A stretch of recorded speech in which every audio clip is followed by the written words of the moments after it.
Hey guys, this is Comic Uno, and today I'm doing a review for Vibe issue 10, and this is the last issue of Vibe. And before I start talking about this, I do have a couple updates. I know technically today I didn't have a topic video, but I did have a topic video for this week, which was my screenplay, talking about it, so if you want to check that out, that'll be annotated. And of course I have Comic Uno episode 27, and that's the show where I review all the comics I read this week on one show, on Dark Avenger Inc., and here are those exclusive comics for that show.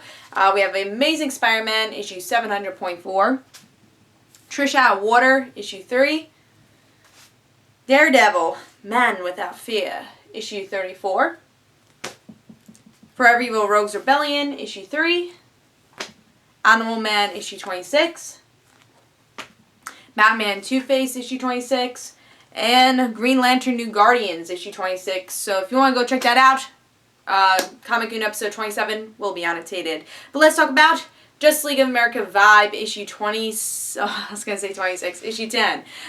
So let's talk about the cover. Cover's pretty cool. I've been enjoying the art for Vibe, especially their covers. I think his powers are pretty cool, and art-wise, I think it's shown very well. So, I like the cover.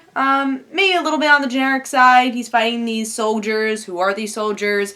I guess we'll find out in the issue. And pretty good art, though. But let's see if I like the last issue of Vibe. Did it make this series?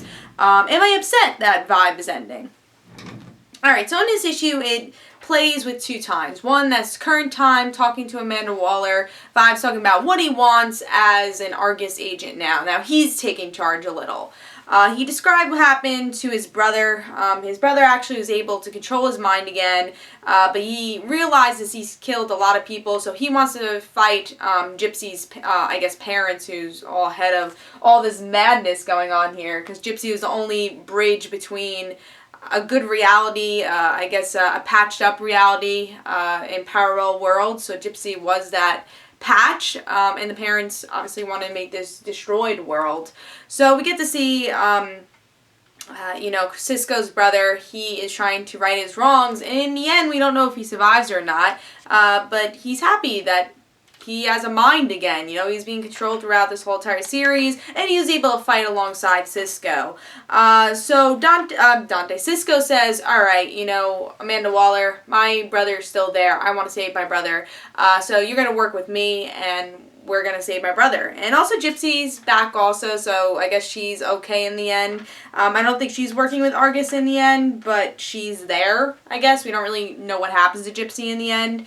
And also we get to see Amanda Waller is working with somebody, and that is Dante, because he's killed people. I don't know if that was because of how he came into Argus and people died that day. I don't know if she's talking about that or another situation, but Amanda Waller is keeping an eye on Dante, and Dante's keeping an eye on Cisco. And that's pretty much the end. He's kind of, I guess, a bigger leader in Argus after all this craziness with Gypsy and her family. I liked the series overall. I actually really thought this was a very sleeper pick, underrated series. And I think it's a great trade series. I think probably it'll come out and trade the whole thing. It's 10 issues. I think it was supposed to be a mini-series, but they never said anything. They were like, oh, well, we're just canceling Vibe now. Which I was disappointing, because I did like that Cisco was an underrated character and stepped up in every issue. And I think they showed that here too. Towards the end, I thought it was a good enough ending where it shows that Cisco stood up for himself, became a bigger leader in Argus, kind of stood up against Amanda Waller, which a lot of people tend not to do because people are scared of Amanda Waller.